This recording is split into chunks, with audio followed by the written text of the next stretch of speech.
Hello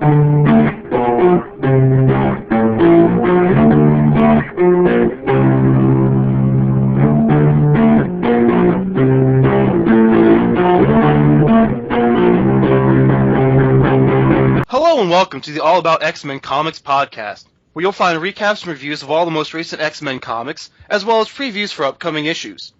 Please keep in mind this will include spoilers, and swear words are just a natural part of my vocabulary. I'm host Scorpio Moon, and to me X-Men comics are like pizza or sex. Even when it's bad, it's good. Or at least just okay. And hosting with me is... Johnny Alpha, and I gotta say, dude, I am just in love with my copy of the second volume of Uncanny X-Men. I got the hardbound in the mail. God, it just feels so smooth in my hands, and the story is amazing.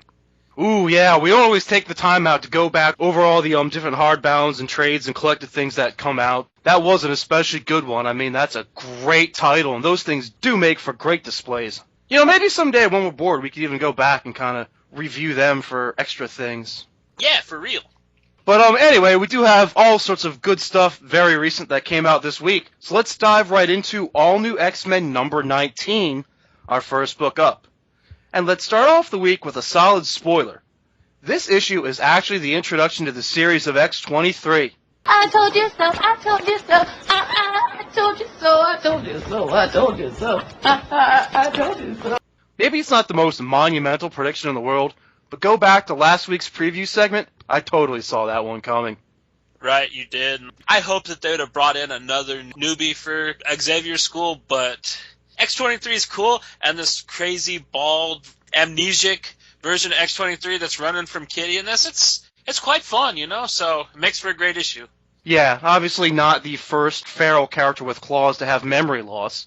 But let's actually talk about that for a second here. The last time we saw X-23, she was being nearly obliterated by Hazmat's wild radiation in the pages of Avengers Arena, thinking around issue 17 or so. You know, skin all melty, hair burned off. This being after like her trigger set was activated, sending her fully feral. I think you can see what looks like her, not yet fully recovered from that. I mean, I thought it was her on one of the stretchers in the end of the series, at the end of 18, you know, in the panel with Wolverine looking on.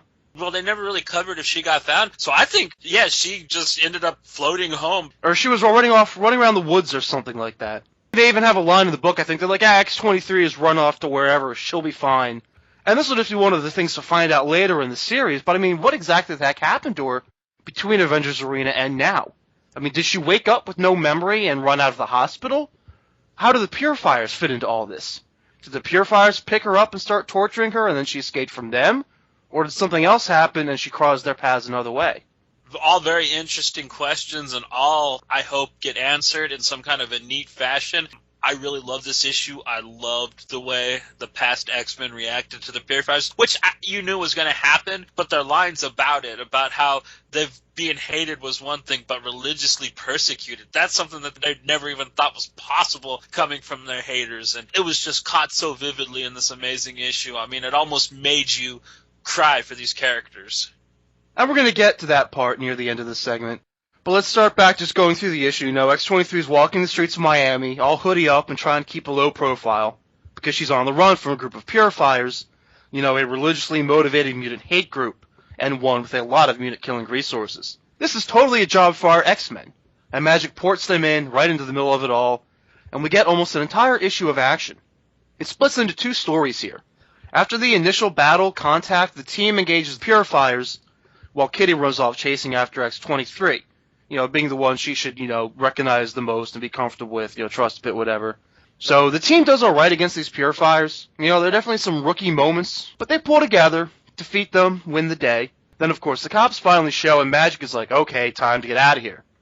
But before we get to the implications of that, Johnny, do you have any highlights from the fight? I don't know. I like Angel still not happy that they never listened to him, so he was really giving Scott shit. Of course, what else am I going to do? I have wings. I'm going to be the guy that takes to the air. Scott, thanks for being Mr. Obvious. And then his whole thing with trying to talk to the Purifiers about, like, you guys think that you might actually got your message wrong? Here I am, angelic, and damn, am I godly good looking, or something along those lines. Don't you ever think that, like, maybe you got God's message wrong? Angel was really kind of the highlight of this issue with his smart-assness. He kind of stole Bobby's spotlight in this one, and yeah, that was pretty much the highlight of the fight. That and then Scott Summers when the cops arrived with his, like, we will get a statement and they will be our friends shit. It's just like, what, dude?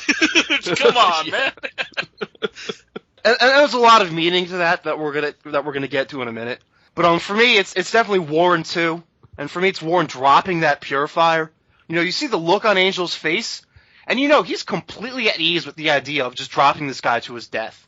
Right. Yeah, I mean, he's made peace with the fact that he becomes a monster somewhere in his future. And yeah, if it wasn't for Bobby building the little Hot Wheel ramp to catch the guy, that purifier would have splat. Yeah, and you know, that's the thing. So, you know, Bobby kind of breaks his fall with the ice slide, because he's more on the fun and game side. But yeah, there's a lot of things going on there. You know, there's Warren coming to terms with what he's going to be. I wouldn't be surprised if his time with the Uncanny Team has done something to him in some regards. And there's also just the very different ways that each member of the team reacts to a threat like the Purifiers. It's the same with Jean and Scott. Jean sees into their minds and almost has like a freak out moment. And I love them, by the way. Every time I see Jean lose her temper, I start to, I grip the arm of my chair like, oh my god, is this going to be the Phoenix moment? And, you can totally see how being exposed to so much so quickly, like the pure evil and the Purifiers, is going to be too much and drive this Jean to become like her future Zorn Jean counterpart. But anyway, yeah, Jean is obviously the most shaken by this. She gets it. But young Cyclops thinks he's going to be treated like any superhero. Scott doesn't like the idea of just running away. And in his mind, he's thinking, why we don't even have to. Like, why would we run away? We're the good guys. Like, he actually thinks he's going to stick around, like he said, and, be a witness for the police and give his statement or whatever. Which is, by the way, a great moment to highlight that racism again. If you're a known hero, like Fantastic Four or something, sure. Otherwise, it's just shoot first and ask questions later, especially when it comes to some muty freak. Magic, though, I love what she does here. She lets it all play out and waits till the very last second to port them out. Not teleporting them away until the first bullet is already heading straight towards them. She's kind of trying to let Scott learn his lesson a little bit. And how badass was she, man? After she ports him, she's just like, in the dark, her face is kind of shadowed over, and she's just like, when I say it's time for us to leave, man, we fucking leave. Dude, like, Magic is just so fucking hardcore in this. Yeah, man, she was very hardcore. Love that line, love that scene. And, of course, just love her swinging that big old soul sword all over the place across this issue. Yeah, and like you said, Jean's freak out because she was actually able to see the true hatred in them, and she was able to see the things that these particular Purifiers have done, and I guess they have done some shit because it was enough to, like, boil her blood, like you said, so it really made for just an impactful and tragic issue that they had to come to terms with just how cruel our reality has become since their days of innocence. They all kind of deal with it in their different ways, and I mean, maybe there'll even be more fallout of that. And you really get to see everyone's school of thought and what it reflects, the way they relate to the police. Magic is just quick, smart, and practical. Get the job done, get out. This young Cyclops tries to relate to them as, fellow authority figures. Showing his greenness and his much more idealistic kind of way of thinking, thinking like a rational explanation is enough to solve your problems. Kitty, she's kind of the in-betweener, she also has to deal with the police, and she knows damn better too, but she takes a moment to almost see how they'll react and kind of cracks a bit of a joke about Captain America before wisely phasing X-23 and herself down into the sewers and away from the cops. And that takes us to the end of our issue, where the wild and confused X-23 doesn't know who she is, got memory loss to the point where she doesn't even remember being a mutant. And that kind of leaves us to wait for the next issue from there. Yeah, and we got a cover where she's all new X-Men style outfits making out with Cyclops. I don't know how foreboding that cover's going to be, or if it's just going to be kind of like the solicits and not really insightful at all. I think the latter's true. I really don't think that cover is going to lend too much to that next issue of this book. Personally, just the way this one's set up. That's the weird thing about Marvel. They always like to either spoil the hell out of you, or just straight up lie to confuse the hell out of you. There doesn't seem to be a lot of in-between. Scott still seems pretty intent on Jean. I mean, I don't know how much they have patch up. I don't know exactly where they stand. I mean, they seem to kind of come back together during Battle of the Atom, but obviously they still got things to talk about. Well, and then in the last issue, it really seemed that Jean is going to full-heartedly kind of pursue Hank in some capacity here. So I don't really think that we're going to be getting the traditional Scott Summers-Jean Grey relationship from the past in this title. So I think that may be why X-23 becomes attracted to him, and maybe vice versa type of thing. Maybe there's a jealousy angle that might be played in the next issue. And she can smell his pheromones, since she's the Wilf. Yeah, man, yeah, exactly. I'm sure there's the pheromones, the attraction is going to be there. I wouldn't be surprised if they do it, just to kind of keep you guessing with the whole will they, won't they kind of love triangle thing or whatever between the two characters. I guess it can't really be a triangle between two characters. But yeah, you know what I mean. It's like the whole will they, won't they. It's like like we always used to call astonishing, like the Friends title or any other kind of sitcom romance thing. It's like, oh, they're back together. Oh, they're apart. Oh, they're back together. Oh, they're apart. So I can see them kind of want to just throw another little kink in the thing there to kind of mess with you. Right, yeah. Well, I mean, it's like more like a love square now. You got Scott, Gene, and then Hank, and now X-23, so it's like a love square. It's very difficult to figure out where it's going, but I really hope that they break the trope, and there is no Jean Grey, Scott Summers love in this issue. I think that would be one of the most bold things that Bendis and Marvel could do with this title. Find out what happens next on the Love Square. Right. Scott does seem to have this, like, unnatural charm around the X-ladies. Well, he always has, man. I remember growing up when I was a kid reading Blue Team, and, like, dude, all the youngies wanted him, man. Psylocke was, like, trying to jump his bones. That made, like, troublesome between him and Jean Grey. And I think at one point even Jubilee was somewhat attracted to him. And now, in Uncanny, there was that clear line that Tempest is very much attracted to old man Scott Summers, not even the young one, so... Yeah, so who knows? Maybe they're trying to kind of replay some of that over again. But that's enough about that shit, man. Let's go thumbs up or thumbs down and buy it or skip it. I'm going to go thumbs up. This was excellent. This was really well done. I loved the way that they showed how these past X-Men saw the travesty that is religious fundamentalism at its worst. And I'm going to say buy it just because, god damn, this book is on fire. Yeah, man, thumbs up. I mean, I still stay up some nights wondering what the end game is with this time-displaced first class of X-Men, but it's hard to worry too much when the writing is so damn good. So I'll also say buy it. I mean, sure, it's easy to sum up the plot with, they fight the Purifiers and then find X-23, but what's going on for each character through it, it's so dense. There's a lot in here and plenty enough to be worth it. Moving on to Savage Wolverine number 12. Savage Wolverine starts a new arc, and while it jumps around time quite a bit, it's not impossible to follow. Right off the bat, you'll love this characterization of Logan. The feral but noble wildman with a strong connection to nature. Perfect, man. Just perfect. And, one so driven to anger by hunting practices that are more like hellish tortures that he viciously attacks the first hunter he sees, even though this group is actually the good guys. Wolverine tracks the operation, with some help from Kitty, back to his old home away from home in Madripoor. The big shocker at the end here is that none other than Tiger herself is back in charge and is running this thing personally. A couple of important things to note here. Madripoor is a uniquely Wolverine stomping ground. I mean, other stories have taken place there, but there is a lot of history. You always associate the two, and with Wolverine's alter ego Patch identity. In the past, Logan and Tiger have had kind of an understanding. She runs crime there, but cuts down on the really brutal stuff.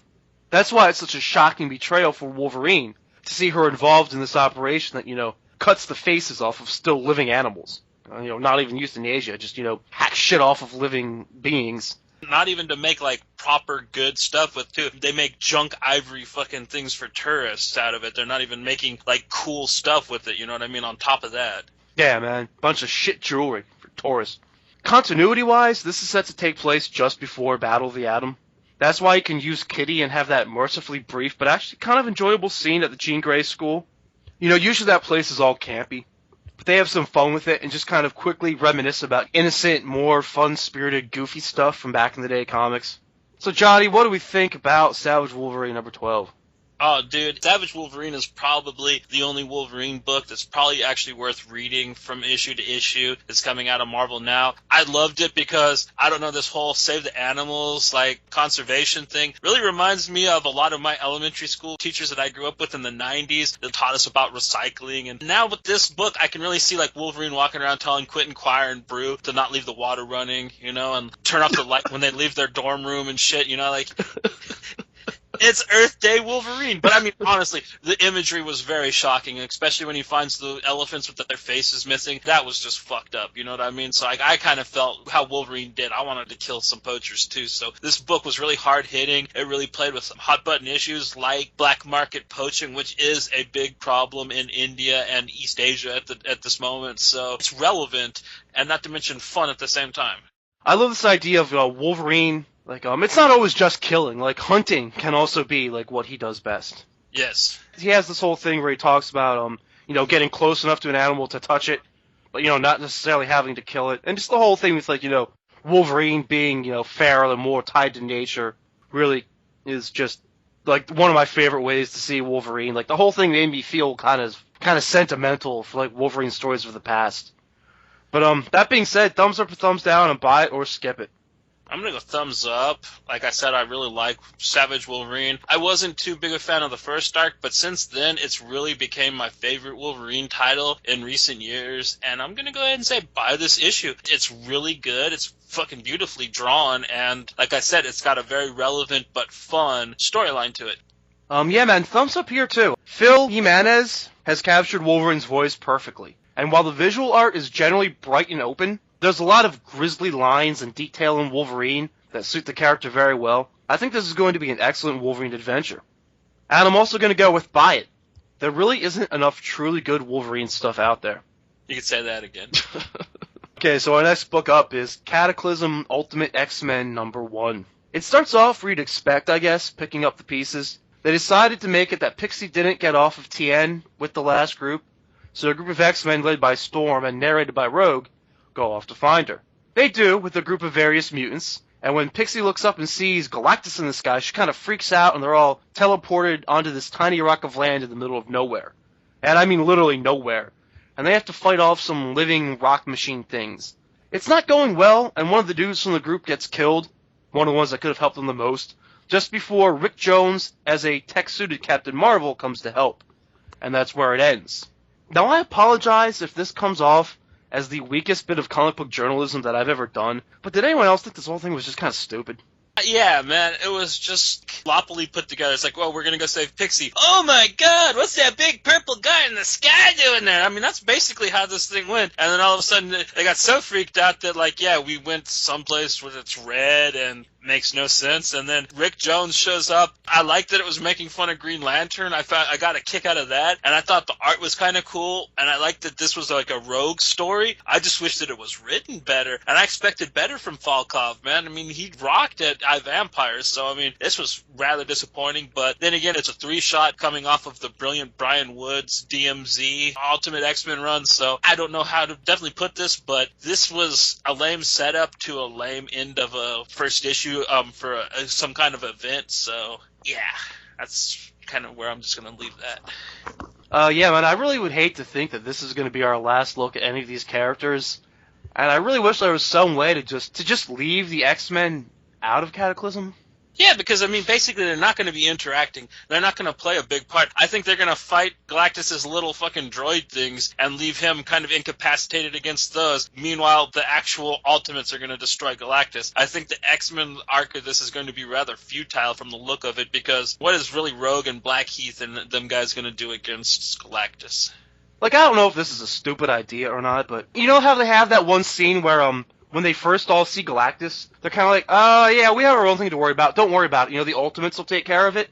Couldn't that just have been a scene in one of the Ultimates books where, like, they're all happy and safe and trying to commingle on Utopia, or what's left of Utopia, like, they're all doing their thing, and they see Galactus in the sky and say, we've got our own X-Men thing to take care of ourselves, let the Ultimates take care of it, and that's their whole inclusion in the whole Cataclysm, and then if anyone's left to survive from it later, we see them pop up somewhere. Yeah, because I think that that's all we're going to really get out of it, dude. I don't think that they're actually going to actually lend to the fighting of Galactus properly in this. So it's just a silly thing to try to get people that were, like you and me, fans of the actual Ultimate X-Men book to buy into this half-ass event. So let's just get it over with then. Thumbs up or thumbs down, and buy it or skip it. I'm going to go thumbs down. I was completely disappointed by this. But then again, I think we both kind of were expecting to be disappointed by this from the get-go. And I'm going to go ahead and skip it, man. I mean, if you like the Cataclysm thing, just get the hardbound for it. You're going to get the X-Men story, you're going to get the Spider-Man story, and the Ultimate story and the hardbound for it. So, that's that. Yeah, I'm going to go thumbs down. I was not really impressed at all. The snarky, silly tone didn't work for it. And at the end of the issue, I was just like, huh? Was that a joke? So I'll say skip it. Nothing of great interest happened here. Next up is Deadpool Annual #1. So for those of you who just want to know what happened, Sometime before Secret Invasion, Deadpool was on a mission in New York, got interrupted by Madcap, and when they managed to piss off the local superheroes, Thor zapped them both so hard with lightning that they fell into one big pile of ash. They healed together but regenerated all mixed up. They kind of looked like Deadpool but had both minds, like they're both, in one body now. This is meant to explain a lot of Deadpool's crazy over the past few years. When Madcap eventually has a chance to take control of the body, sometime just before Marvel Now started, Deadpool decides he doesn't like riding shotgun, and comes up with a plan to split them into two beings again. It works, but now Deadpool is sad as shit without his constant companion around.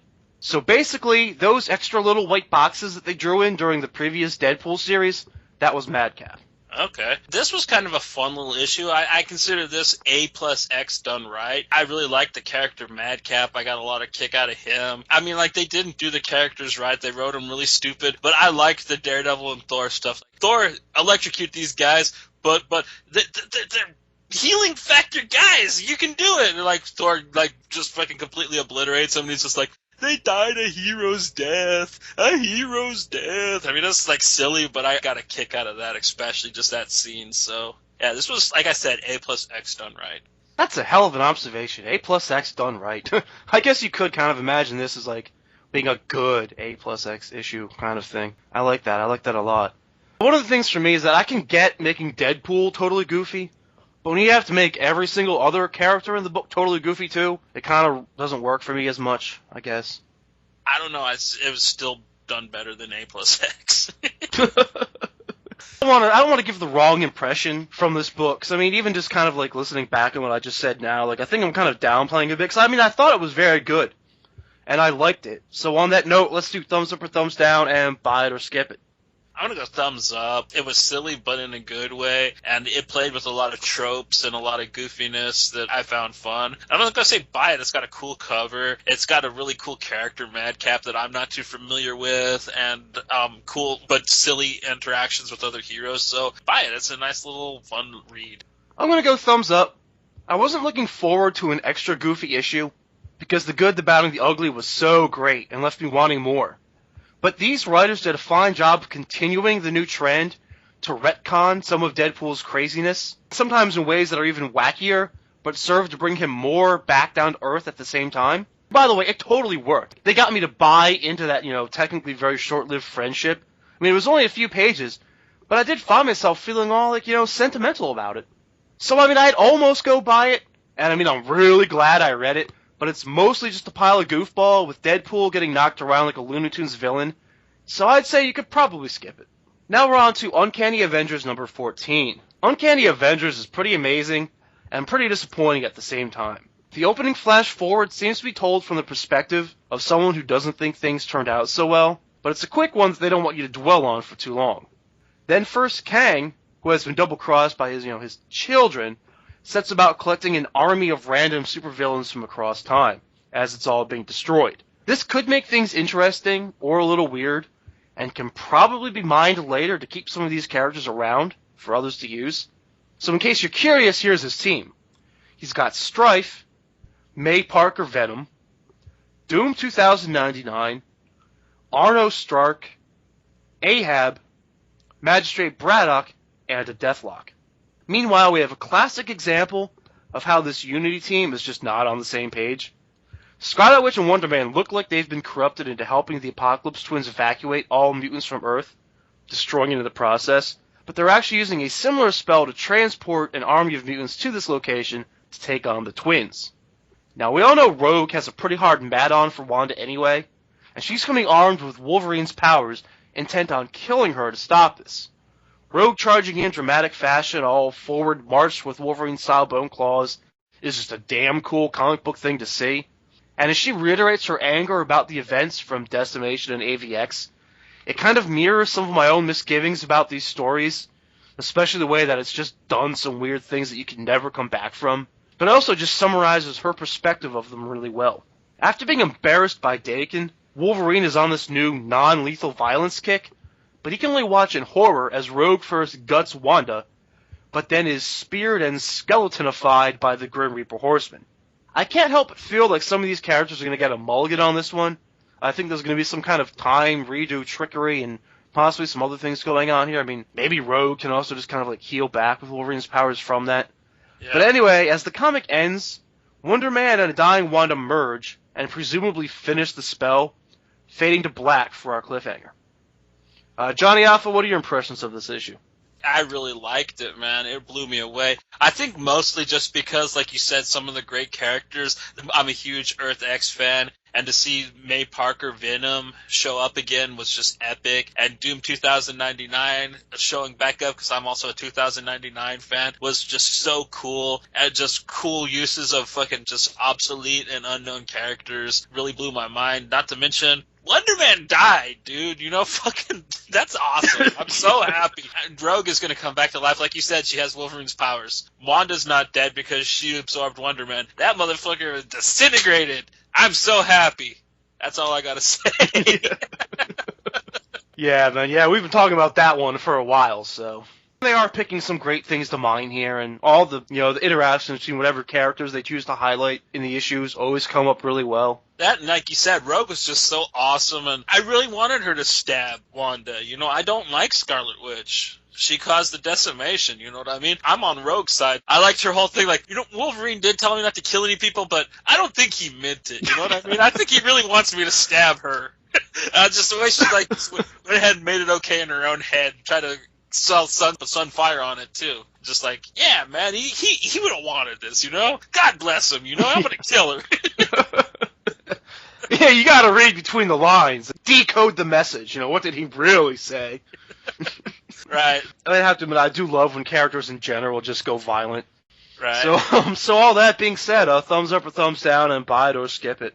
I'm going to give this issue a thumbs up. This really brings back up this arc that was sort of dragging for a couple issues there. And like I said, it got great new characters being introduced. And, dude, it's setting the stage for what should be one hell of an event ending. So I'm really getting just so excited back into this title. But I'm going to say, wait for the trade paperback. You know what I mean? This is almost the end. You know what I mean? We're just about to get to the meat and potatoes. So if you're not reading this already, it's going to be a brilliant read. Yeah, thumbs up, I guess. It's not in any way a bad comic. And I mean, like it sounded, I enjoyed the hell out of the issue. But the way they tease and play with death is getting kind of irritating. And still, they're going for this expansive, sprawling story. But I think the majority of us would be happier if they'd condensed it a little bit. The storyline is going to make a great trade one day. Great trade. And reading it issue by issue is just really kind of frustrating. Still, I'll say this issue is worth it for Rogue. Both her monologuing and her imagery are, just pretty damn epic. Next issue up is Uncanny X-Force number 14. Yeah! Yeah, I think they dialed up the crazy a bit for this one. I mean, all the same kind of events, more or less are going on here, but I mean, the feel of the book, it's really sunk itself into this supernatural cult vibe nicely. And the art was just spectacular. I mean, this was probably the best art this title's had, so... Yeah, this is one that I'll flip through a couple more times at least, just to enjoy just looking at all those pages. Like I'll do rereads where I won't even read it. I'll just flip through the pages and look at them. Cassandra has a shield around her cult palace in the observatory to keep anyone from teleporting in, and has the building riding around on top of a giant rock monster to stop a physical attack, along with having Demon Bear in a trance and holding Psylocke back. Meanwhile, it's raining revenants from the sky, and the team outside has to deal with them and find a way in. Each side is faced with a bit of a crisis of conscience, too. Cassandra pulls the Revenant back out of Psylocke and transmutes it to her old body, offering to give her the Revenant body, made into her old form. The team is on the outside, bickering about the possibility of killing the body that Cassandra is inhabiting, to stop her, and that would also be the required sacrifice of a telepath to close the portal and keep the monsters out. Storm is against it, but I think it's important to note the last X-Force book began with killing a child for the good of the world, and also that Storm barely hesitated to kill Karima when she was inhabited over at X-Men. Anyway, eventually Puck manages to pilot their ship up to Cassandra's stronghold, and they come crashing in, but they botch the mission again, and Psylocke and Puck fall through the pool into the Revenant underworld, leaving us to our cliffhanger and the end of the issue. Was it just me, or did this completely just turn into, like, if John Carpenter was to make an X-Men movie, what it would be like? John Carpenter X-Men. I like it. But yeah, I mean, the art style in this issue really stepped up. I mean, like, the coloring was good. I really liked the character designs. I mean, it almost seemed like there was a different artist on this particular issue, which I know there wasn't, but it really just lent to making this issue more, I don't know, just driving it home with just the excellence of it. And I really just like like I said, dude, Humphreys is weird B-movie, 80s, 90s style horror thing that he's got going on with this. It's so much different than anything else X-Men that's going on. It just makes it so much fun. I like all the weird characters and like definitely the Mumudrai designs. I mean, they're just so crazy looking. I just fucking love this comic, this issue especially. Yeah, man, gonna miss it. I'm still deciding if some of the jokes worked for me. Like, what are some of the little humorous scenes, like Puck calls Psylocke Spice Girl? Yeah, come on, Spice Girl. Yeah, if one thing's still working is your radio, because he crashed your little flying car thing, yeah.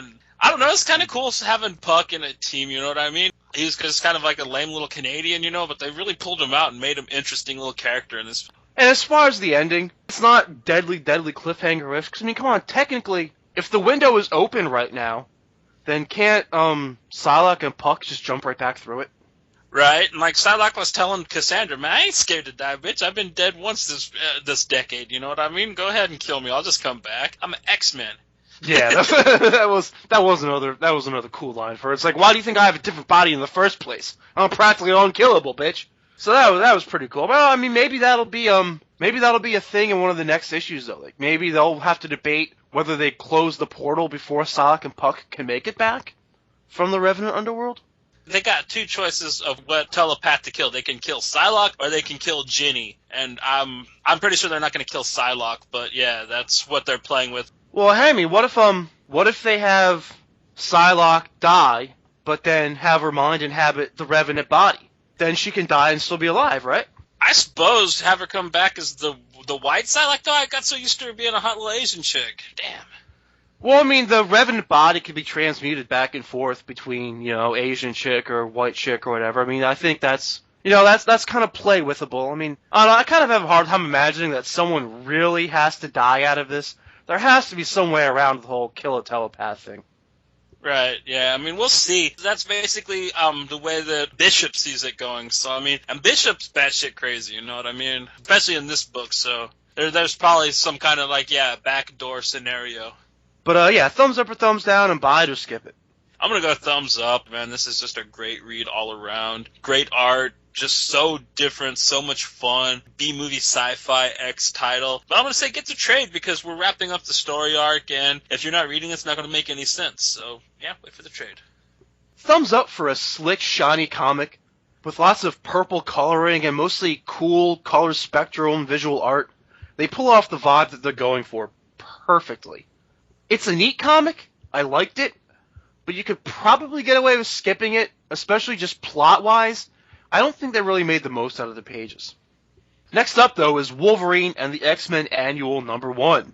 Now, chronologically, this one takes place before the actual Wolverine and the X-Men #38 issue, so keep that in mind, I guess, if you read them.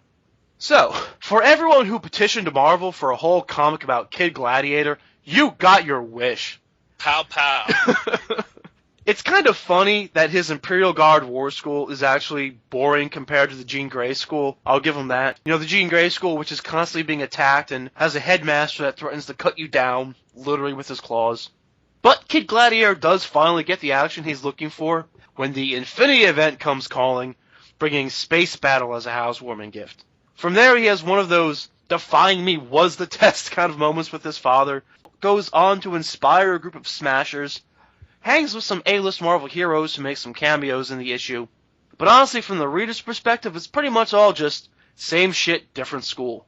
I don't know, man. I thought it was pretty cool. I don't think it should have been really called Wolverine and the Archies Annual 1 because it really had fuck all to do with that title except for like the last 2 pages. It should have probably actually just been like Shi'ar Empire one-shot or something like that. I think it was mostly trying to establish some of the smaller characters that they've been establishing, such as Smasher, who is one of my favorite Avengers. They really kind of lended to how Smashers are trained and how they come up and stuff, which I found very interesting because I really know next to nothing about that classification of Shi'ar Warrior, but she is one of my new favorite buddies budding Avengers. So that was very interesting to me. I really liked the way that they drew Kid Gladiator in this. He didn't really have like the really stupid looking mohawk that they draw in Wolverine and the Archies proper. He actually had like a really distinguished and like detailed mohawk, which looked nicer than in any rendering I've seen of him before.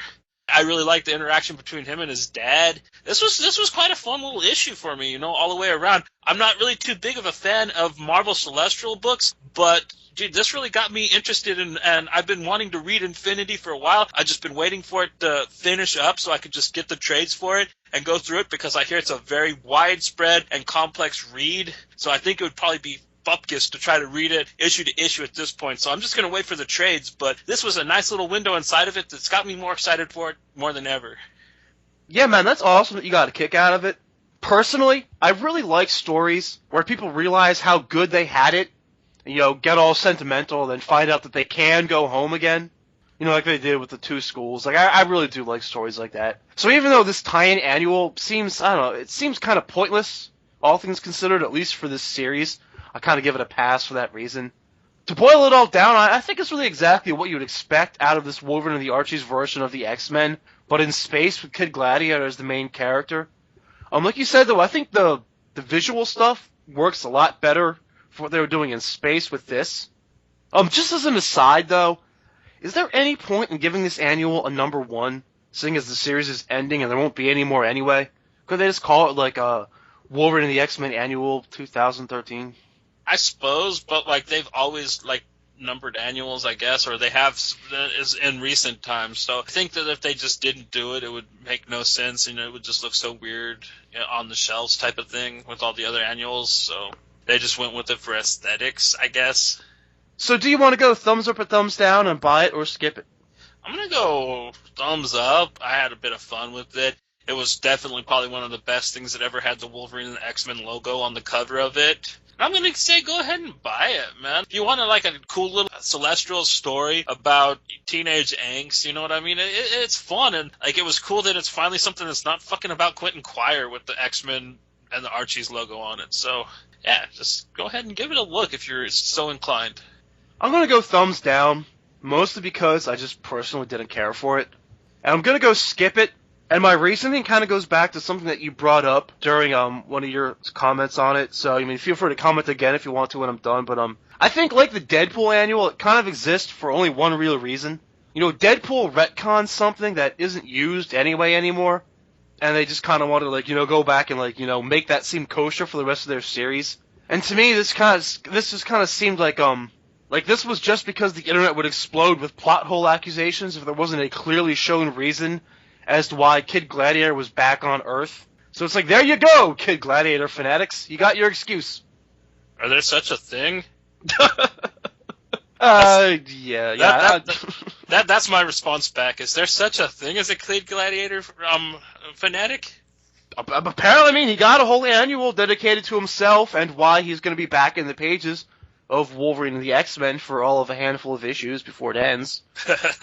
Yeah, like I said, I was more interested that they showed the Smashers in it than actually him, so... Alright, so over in the pages of Wolverine and the X-Men number 38, we welcome some new mutants to school on the same day that S.H.I.E.L.D. stops by to have a little convo with Wolverine. Maria Hill knows that Wolverine's coming, so she decides to try and preempt it to save her office. I did love the little line, by the way. And, she wants to try and straighten things out with Wolverine. But even though they technically didn't pull the trigger on that payload back in Battle of the Atom, it doesn't excuse them for building mutant-killing Sentinels in the first place. Remember the metaphors here again? It's akin to someone keeping a stash of white sheets and crosses to burn in their shed, just in case. The stuff in the beginning is probably the best. I especially like when they're matter-of-fact about the weirdness of comic book story.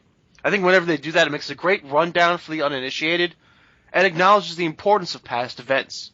I like seeing someone acknowledge Wolverine's character growth, but once we get into the school itself, I honestly kind of find myself tempted to start skimming pages. Yeah, honestly, Maria Hill being gangster, just like, dude, we don't have to apologize to shit. You people creep me out. You guys just cause more problems than you solve. You fight each other more than you fight villains. You know, so yeah, we're gonna keep our eyes on you, and we're gonna have something to kick your ass in case you turn on us. Sorry if that hurts your feelings, but fuck you. Her coming up to all them powerful mutants, dude, she was standing there, Rachel Gray, and like some of the most powerful motherfuckers were right there, and she did not give a shit, dude. Her just regular human ass tried to tell them exactly how it is, dude. I applaud her for it. I thought that was great. But then, yeah, all of a sudden you get Bruce showing the three-face guy around and stuff, and you're just kind of like, oh my god, dude. This book was almost good for a second. What the fuck? It's not fair. It's not damn fair. And I mean, the book always kind of, I think, works better in theory than it does in execution. I mean, I like the idea that the school can be on lockdown but still functioning. You know, it kind of feels safe and cozy. And while I don't always like reading it, I do like the character growth in Brew, and how all the weirdness in the school really is teaching him life lessons that he'll use to survive with later on. I like their stupid little silly variations on detention. I like in theory what they've done here with this book, with the concept. But I just don't care to read about Kid Gladiator wanting to be in the school paper and crap like that. Yeah, him acting like a jerk, jock, you know, punk picking on the new kids and stuff. I was just like, really? Come on, man. I want to see them fight fucking S.H.I.E.L.D. That's what they showed on the cover, and that's what I was hoping to see. And that's what we got a fucking like a tease, you know, they kind of tickled our balls a little bit with that. And then they're just like, oh, no, you're going to get fucking Leave It to Beaver with Brew, you know? Damn it. I mean, as long as it's Maria Hill tickling my balls, I guess I'll be okay with it. But yeah, I hate when we get back into the school, man. I'm sorry, I just... No, I know, but she's a little scary, too, so I don't know about tickling. She'd probably, like, tickle and then do something mean afterwards. She doesn't seem like the pleasure-seeking type, you know what I mean? She seems more like the spanky and tie-you-up type. So I think that, like, if you let her near you, you should, like, at least be warned. Yeah, I think Maria Hill might scratch and leave a mark. But, Spider, definitely. But, to cap off the issue here, Wolverine is intent on smashing as many of these Sentinels as he can, but the location of some of them was purposely leaked by Mystique/Dazzler, who also now has 2 double agents in the school, the ones introduced in the very beginning. Who saw that coming? I mean, where did that come from? What a funny coincidence. I'm sure it doesn't mean anything. The info was also leaked to the Xavier School, so now not only is Mystique raising all hell between the X-Men and S.H.I.E.L.D., but she's about to throw Wolverine and Cyclops back together in the same mess. Which I guess is motivation itself on its own, but what exactly, again, is Mystique's endgame with S.H.I.E.L.D.? I mean, did she only leak the unimportant Sentinels? Or as a mutant, does she also want them destroyed? I mean, does she just want to keep Wolverine busy? I mean, she was going to keep the defenses low on those Sentinel bases until Quire stole that money. Now she wants to punish him and make it hard. Yeah, the motivation's a bit off, but like you said, this is going to be playing with both books, so I don't think it's going to be written completely with Jason Aaron retardism to it. I think that there's going to be a little bit of maturity brought by Bendis and his book to it, and Uncanny, so yeah, we'll see where it's going, and I don't see it being too bad, you know what I mean? I really hope that it pans out well, because it should be something that's very, very impactful to the Marvel Universe and X-Men comics in general. Exactly. Which is why I kind of imagine that this whole X-Men S.H.I.E.L.D. thing was kind of one of those Marvel Comics boardroom decisions, which kind of elevates it above what Jason Aaron might normally do. Right. Let's really hope that it is, because I don't think I can handle him just doing some cheeseball thing where the wacky adventure of Wolverine and Cyclops versus S.H.I.E.L.D. Woo woo! With fucking clowns and rubber fucking dolls and stuff. Yeah. Oh, Jesus. Yeah, hopefully fucking God not. But before we do thumbs up or thumbs down and all that, I've got to mention the art. I mean, I don't know what's with the Incredible Hulk arms on Wolverine on the cover. He does look a lot better on the inside. But what the hell did they do to Rachel? She's like pink or magenta or something. I mean, like, Pink. Huh? Pink. Oh, why? Do you like pink? I like pink very much, Lois. Yeah. And then, they really dressed her like a geek, you know? I'm like, what the hell, dude? No, she just got back from, Shi'ar Space being a badass, dude. Like, she's really gonna dress like she's going to go see Fish or something live. What the fuck? I didn't get it, man. I didn't get it. So yeah, now, thumbs up or thumbs down, and buy it or skip it. I'm gonna go thumbs up just for the beginning of it. I really liked it, and it's a great setup for something that hopefully is going to be really cool happening in the X-Men comics in the near future. And I'm going to go ahead and say buy it for the same reason, but don't expect it to be really good, you know what I mean? Don't expect an awesome issue. Like, you only get a few pages of awesome, and then you get the normal fucking shit that you would expect from Wolverine and the Archies, but it's a few pages I think really make it worth the purchase. Thumbs up, because at least the beginning and end were very readable. They do point out things that I've always been thinking, especially one of my favorites, and Johnny, you mentioned this one earlier, that a lot of heroes fight their own personal battles and enemies more than they fight actual crime. I love just seeing that pointed out. But I'm going to go skip it. X-Men vs. S.H.I.E.L.D. might make for a cool event kind of thing, but at the end of the day, I think all that's going to matter is just the information of what happened in it. Okay, so on to the previews. First up for previews is Pirate Ships in Heaven! Amazing X-Men number 2. Oh, man, I knew it was coming, but God, man, I can't believe I'm going to have to read it. I know, and so soon, so soon. Ugh, so half the team is in heaven, half is in hell. Or I don't know, maybe it's not exactly a 50-50 split, but whatever. Will having a setting other than the school make this anything other than Wolverine and the Archies 2.0? Well, Quentin Quire's not in it. That's probably the big, maybe contentious point to it. But yeah, for the most part, it's written even more sillier in my opinion. I think that Wolverine and the Archies is actually written more mature than the book that's about the adults. You know what I mean? With Stargates and Beast being like some big silly blue bastard and pirate ships floating, you know what I mean? I got Pirates of Darkwater revisited, you know what I mean? I really don't expect that in modern X-Men, especially with a lot of the hardcore groundbreaking series that have been coming out and the story arcs that have been popping off, but you know what I mean? Like, we'll see where this goes. I was really hard on Savage Wolverine the first arc. Maybe this book might be salvageable, but I got fingers crossed, but I don't have high hopes. And I haven't really since the get-go. As soon as I heard that Jason Aaron was going to get a new X-Men title, I just knew it was going to be garbage. Personally, but I don't think there's going to be anything good in this title till at least after the first arc is over. So I almost wish the book came out more often to get it over with. Yeah, like a total bi-weekly or maybe a weekly thing until they get the heaven and hell shit out of the way. Yeah, I wish this book was like weekly or like daily just to get it over with. I really just want to be able to enjoy Iceman and Firestar together. Yeah, since our childhood, you know? Like, there was that cool Spider-Man cartoon with them, Spider-Man and Friends, right?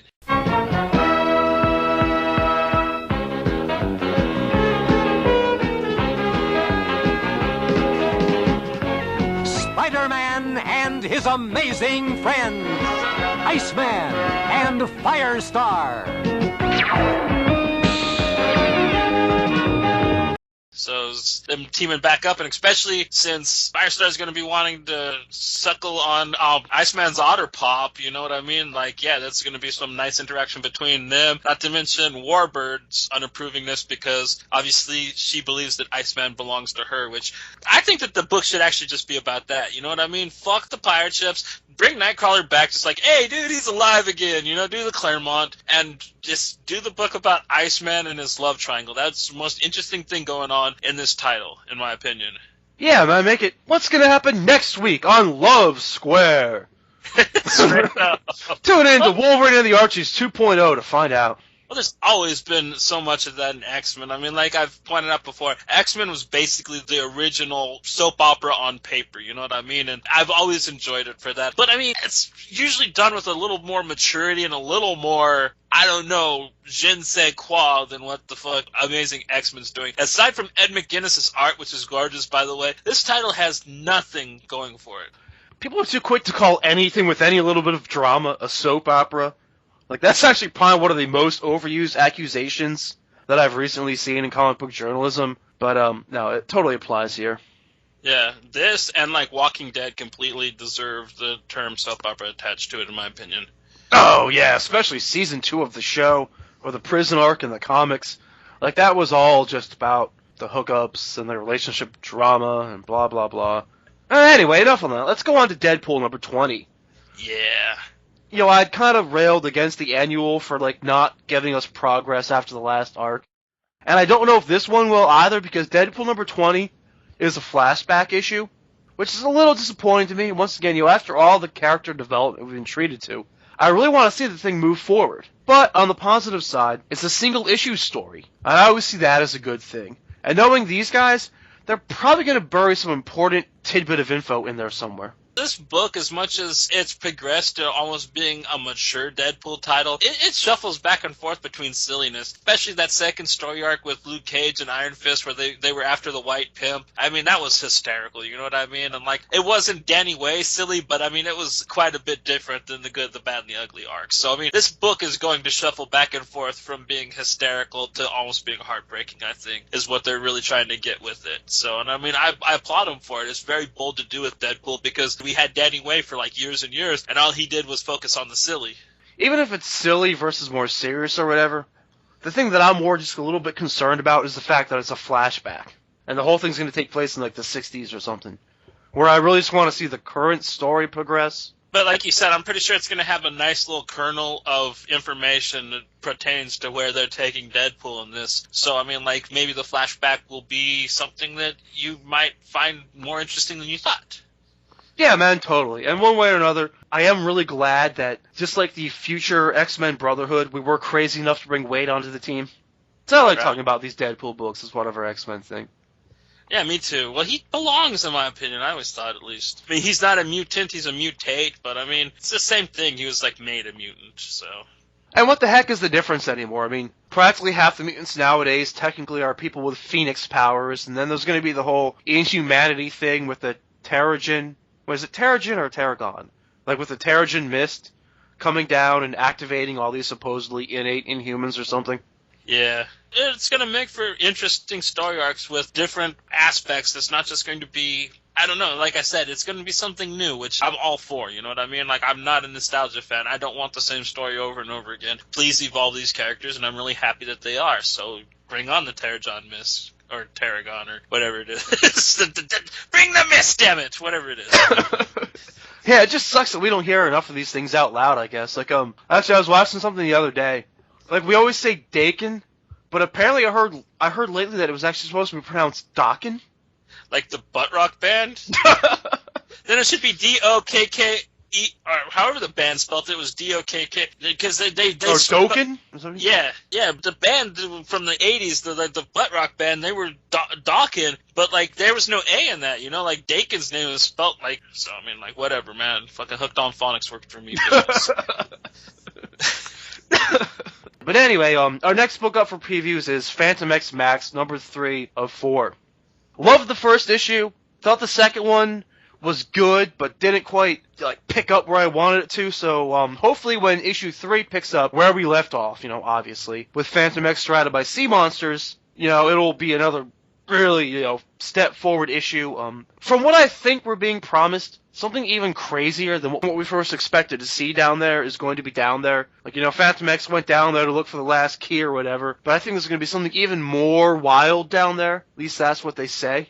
Well, this issue is going to be insane, man. That last issue, it slowed down, but it's because they really wanted to explain everything right away. So the last 2 issues could be just fun and ass-kicking, you know? So, like, they got all the storytelling out of the way. Sure, issue 2 kind of hit the skids and drug a little bit, but, I mean, it was necessary. You kind of got to do that in a 4-shot, otherwise you do all the explaining at the end, and I always hate when they do that, so I like that they did it in the middle instead, you know? It fits better, in my opinion.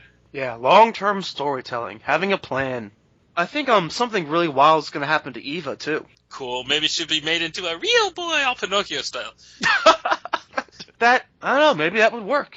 Or a real girl, at least. Maybe not a real boy. That won't work out too good for Phantom X. Have a little boy with the hots for him. Yeah, it's just a figure of speech.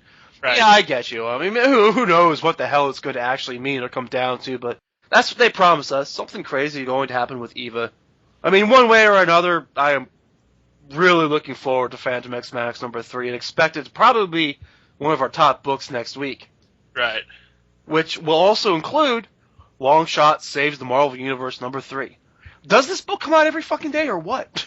I think they're just trying to get it out as soon as possible. They're like, this is just silly and we got it all finished, you know, so like, let's just rain this shit down on them, you know, like, it's been like, what, almost weekly bi-weekly, so... Which I'm almost happy for. I mean, like, this is not something I really want to have dragged on, you know, so... I think I'd forget what was going on in it if it has released any, like, more sporadic. So, I mean, like, good. Bring it out and get it over with, you know? I like it a bit. You don't seem to be too big of a fan of it, but whatever, man. Like, it'll be over soon either way, and I think at the end of the day, it's going to be a nice, fun, little goofy read. Not as good as Phantom X Max, but it's going to be all right. I mean, I like the first issue, and I think if it was just a one-shot, I think I would have been more okay with it. Because I was very positive after the first issue. I mean, I think I gave it thumbs up and said buy it. But the thing is that the joke just wore thin on me really, really quick. And by the time I get to issue 3, I mean, once again, it's going to be the same thing that you expect. It's going to be long shot, we'll do some silly luck stuff. Every other few pages, someone will fall in love with him. But as far as the weirdness factor, in this offshoot universe, expect them to play with the Hulk Vengers, Kraven the Phoenix, Wolfcap, Wolverine, King of the Vampires, and Cosmic Carnage.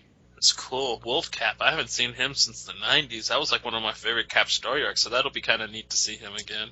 I know, right? And they did the whole Wolverine vampire thing before. Cosmic Carnage kind of gives me reminiscences of the time when he took over Silver Surfer, but I don't know if they mean to go with that, or if they mean to go with kind of like the Power Cosmic, like the way it takes you over and gives you that blue with white balls suit. Like Captain Universe? Yeah, like the Captain Universe kind of thing with it. Like, I don't know which way they want to go with Cosmic Carnage. But, I mean, if they can make something out of all these, oddball, what-if kind of characters, I think it could be a pretty cool issue. Right on, yeah. I'd just be happy to see Wolfcap again. Like, that character design was so cool. Alright, so moving on to what will probably be the best 2 books of the week. We're going to get Marvel Knights X-Men #2. Yeah. Yeah, that series was off to a great start. Let's just hope they don't make the whole thing all about Wolverine. I mean, unless they can do so in a totally awesome fashion. I don't know, it seems to have a lot to do with Kitty, too. I think that Rogue's just along for the ride and to say sugar, but I think that, yeah, this is going to be another one to really drive home the whole thing that, like, look at how close Wolverine and Kitty were! Now they hate each other! Ah, your child is ruined! Yeah, that's kind of a thought that crossed my mind. But, I mean, still, that was a really cool comic, and I expect good things out of it. Well, we got that whole horror movie thing. They're out at the spooky Evil Dead house with somebody that looks like Sabretooth, but like the old school Sabretooth. Like, I haven't seen him looking since Blue Team books. So yeah, and basically, yeah, we're going to probably get to know what the whole mutant ecstasy shit that the girls got is, and it's like some Native American lady in the woods at the end of the last issue that they didn't explain who she was. So there's going to be like this kind of weird kind of horror movie thing to this book that I'm really digging. So I don't think that it's going to just fall on its face. I think that it's going to stay original, and I like that Image Comics art style that they got going on for it. You know what I mean? Oh, yeah, I remember that observation. I thought it was an awesome one. Yeah, Image Comics X-Men. I mean, I think that random person in the window or whatever there was actually someone kind of like psychically projecting Sabretooth or something just to fuck with Wolverine. And that's, the old school looking Sabretooth, I think, was the clue there if you didn't get the obvious person in the window. Right. But anyway, yeah, definitely looking forward to Marvel Knights X-Men. Also, really looking forward to X-Men Legacy #21. Yeah, man, that one seems to be coming out bi-weekly too, which makes me sad because, dude, that just means it's going to be over so much quicker. I don't like the idea of racing towards the end with this one, but I do like how it seems we're constantly talking about it. We've already seen some characters from throughout this series spring back up lately, and as it nears the end, I think we're going to see a lot more of that. After going through the ringer, Legion flew out of last issue more determined and optimistic than ever. I guess my question is, will they knock him back down yet again before they build him back up? Or are we going to start seeing him as more of a proper superhero? I think that he's still got a few hero trials before him. I don't think that he's going to fly down and defeat this bad guy, this issue. But I think that he is going to find his way to actually becoming a superhero, to being an actual proper X-Men and a proper Xavier. I kind of can't really imagine Spurrier ending it on too proper of a note. But I mean, what do you think? Like, happy ending for this, at least? Yeah, I think that Legion is going to actually come back and be in control of his facilities for once in his life, and I think that he's going to get the girl. I think him and Blindfold are probably going to end up together at one of the schools, you know what I mean? Doing the normal X thing. And that's the perfect ironic way to end an ironic book, by ending up in the least place you'd expect. Like, happily ever after.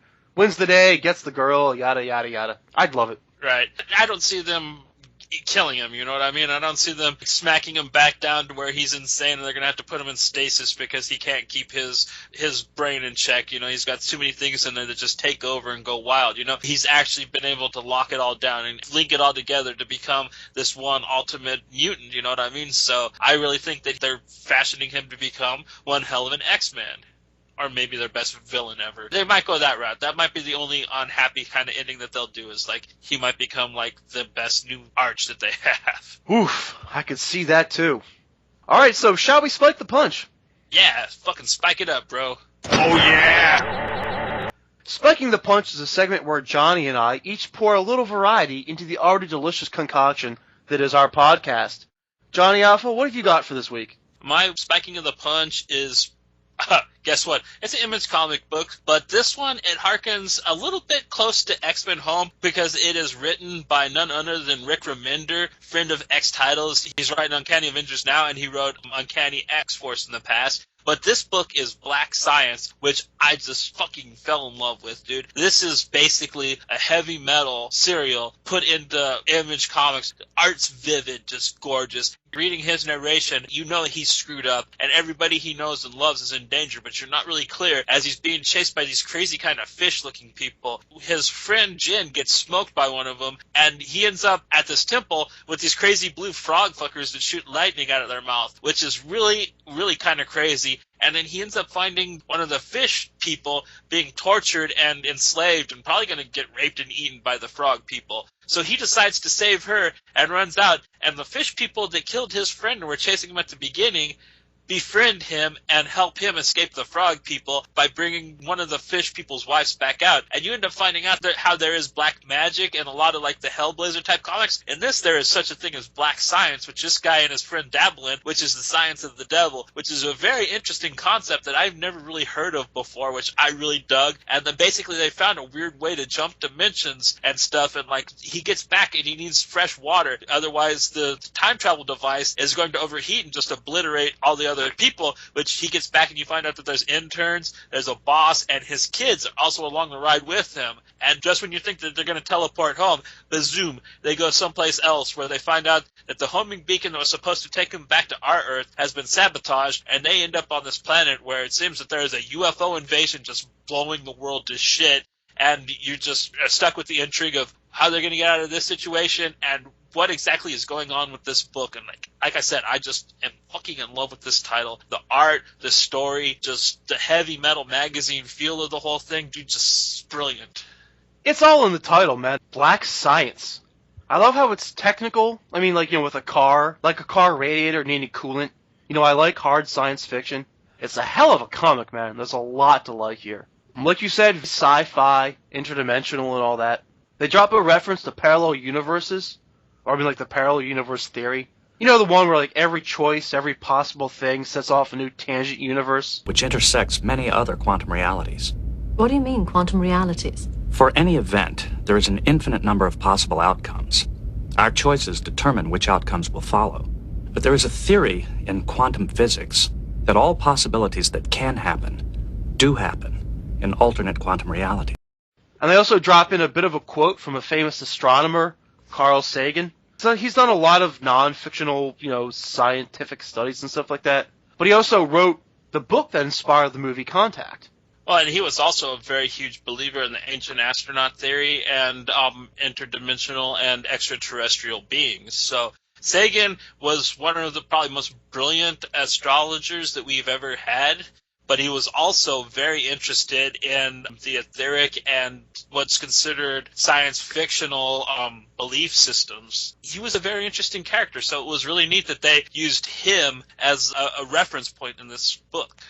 Yeah, very philosophical, man. Just look at this quote. Every one of us is, in the cosmic perspective, precious. If a human disagrees with you, let him live. In 100 billion galaxies, you will not find another. You know, it's like every life is precious. Even when there are billions of you and billions of it and, you know, yous all over and stuff like that. It almost kind of reminds me of, like, Anton LaVey satanic philosophy. This was also what they were playing with the whole black science, and like this is the science of the Antichrist. There's probably going to be a bit of thelemic style, satanic type of themes probably being permeated in this comic. There's a lot of anthropomorphized Earth animals making up this first alien landscape. You've got frogs and toads and fish people and stuff, big old turtles. But you can't look at them in like a cute animal kind of way, because the species do all sorts of horrible things to each other. I like this guy, though, this main character. He's kind of an anarchist, rebellious, can't play by the rules guy. I mean, not like in an overtly rebelliously way, I guess. But, you know, like school, work, family. Like, he never could just do things the way normal people do. Right. He's more realistic than, say, your average kind of sci-fi hero, because this guy, he's like, yeah, he's running and he's just like, man, I just can't breathe, you know, I spend too much time in my office chair and smoking weed, you know, like, I'm winded, but I gotta save my kids at the same time. And like, yeah, and he's cursing himself for his way of life, but he also knows that there's no other way he could ever be, which really made him probably a more human character than you'd probably get out of other sci-fi comics. Which is one of my favorite things, how it's action-adventure-y, but not like in a fun, planet-hopping kind of way, like not Indiana Jones, like it's more dark and grim. It's balancing moments of bleakness and optimism, which is just the way I like it. It presses a lot of the right science fiction buttons. I mean, I'm not overly infatuated with it just yet, but I'm really, really glad I read it. And once again, I mean, like, kind of like with Uncanny X-Force, this is one where I'll page through it a couple of times at least. Again, just to look at the visuals and just to see the colors and the art and stuff. Totally worth it for that alone, and I'll surely be looking out for issue 2. Yeah, that one panel especially with the turtles and the Mayan-looking pyramid with the lightning and shit, God, that's just such a fucking beautiful panel, especially. I loved it. Yeah, man, heck of a choice. Very happy with it. I think I remember seeing the cover and being like, ooh, this looks like one I'll read. But I'm really glad that you recommended it to make sure that I read it right away. Because I would hate for this to be one of those ones where I'm like, ooh, I'll get that, and then I don't get it and I forget about it until like issue 5 is out or something. Well, I've been really looking forward to it since that What's Next image sampler that I did, like, I think my second spiking of. I've been looking out for all of those, and I've almost spiked with almost all of them, except for, like, Rat Kings, and then we both spiked with Velvet, but yeah. I think that those are the only two that, like, haven't gotten a proper spike from me from it so far. Yeah, man, you're getting a lot of mileage out of that thing. But for my Spike the Punch this week, I'm going with Anti-Hero number 5 from Monkey Brain Comics. It's very short. It's all of probably 10 pages of actual story, really. But I love these little digital first features. I mean, for $1, it's totally worth it to check them out. Yes. Paragon is our hero, and he's trying to track down a missing person. The issue starts with him calling into his teammate's base, asking for technical assistance, tracing a cell phone lead. His assistant, partner Justice League guy, like whatever metaphor you want to use, his name is Rain Shadow, and he wants to do more than just play Watchtower to this guy's Superman, but Paragon has reasons to want to do this on his own. He eventually finds the guy bleeding and near death, and doesn't even finish off all the bad guys, because he's majorly motivated to save this guy's life. So as Paragon speeds off, Rain Shadow sneaks on in, lands a punch on the last standing villain, and begins what looks like could be a rather violent interrogation. Once again, I do love whatever it takes kind of characters, and this guy is not going to take no for an answer. In the meantime, or parallel to it, Paragon visits the recovering guy he saved in the hospital, who is also a criminal, and injects him with a true serum to get his own answers. Right, he's going to do his own course interrogation, yes, but he shoots dude up with sodium pentothal, which was a pretty cool. The only problem I had with this, like you said, is it was so damn short. I've been reading this since the first issue, so I was really happy when you spiked with this. It really leads up to your whole not normal superhero kind of books that you've really been into lately. This one is a little more traditional, but it's still so untraditional at the same time. And yeah, Rain Shadow is just so crazy. Yeah, he was gonna do some shit, but Rain Shadow just shows up and he's just like, boop, you're gonna tell me what the fuck's going on because I don't trust this guy, or I don't know, I think that there's gonna be a falling out between the two of them, and I think it's gonna be gangster when it happens. Well, I mean, of course there is, and that's kind of where I'm debating exactly how much of the whole series I want to spoil. Because, on one hand, the whole series, everything leading up to it kind of makes this issue. as a completely random kind of thing, I always love sodium penthol. I forget how much sodium penthol is a real thing, or how much is fictionalized, but I always kind of remember it from conspiracy theory, gravy for the brain. Gravy for the brain. No, not gravy. Please. Oh! Yeah. Who else knows, Jerry? Who else knows? No! Jerry. Name, Jerry. Name. I don't know. I don't want to dance. Who else knows? I don't want to dance. Talking, Jerry. No.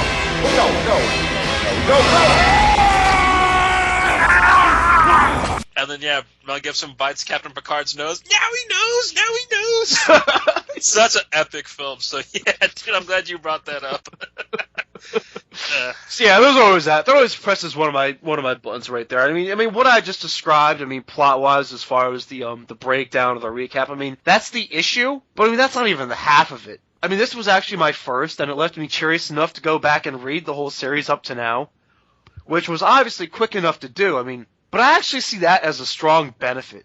If for 99 cents you get like 10 or 12 quality pages of story, and it's just a quick, solid, but very enjoyable read, then I'm really happy. There's blackmail, there's secrets and lies, there's betrayal. It's half superhero story and half crime story, which is probably why I mentioned that you really liked it, Johnny, because I know you're really big in like the hard-boiled kind of crime stuff. And it's got one of my favorite tricks with the genre, when a hero has to run with the villains or do villainous things. We're getting that right now with Suicide Risk from Boom Studios, which we had spiked previously. And they're going to be doing a similar thing eventually in the next Wolverine Marvel Now relaunch. I don't know if that's going to work out anywhere near as well as this, but I'm really digging what they do with this. It's kind of hard to recommend just this issue. Partly because each issue is so short, and partly because it's just so damn cool. The other issues really make it, but they get the most out of the panels they have, and this issue is an especially good showcase of what they can do with them. But okay, so that will sum up our Spike the Punch segment this week. So let's go ahead and do a sexiest moment. Oh my. Sex with a capital X is the sexiest moment of the week segment, where we each pick out something particularly sexy that we saw in X-Men comics. Johnny Alpha, why don't you go ahead and lead us off with our last segment? Right on. My sexiest moment would have to be Rogue with the bone claws and her torn up green outfit running to gut fucking Scarlet Witch, man. That was just so hardcore and so hot, man. Just that has to take the punch, in my opinion, or take the cake. Fucking cold medicine, man. My brain's all over the place. Take the punch. Is there a Rogue boner joke in there somewhere? I feel like there is, but I don't know if I want to make it or not. You do know she's like my second favorite X-Men ever, so yeah. Yeah, I got my thing for Magic, you got your thing for Rogue, for sure. Mine was I was gonna steal yours, but I decided not to, because I know exactly what yours was going to be, speaking of Magic.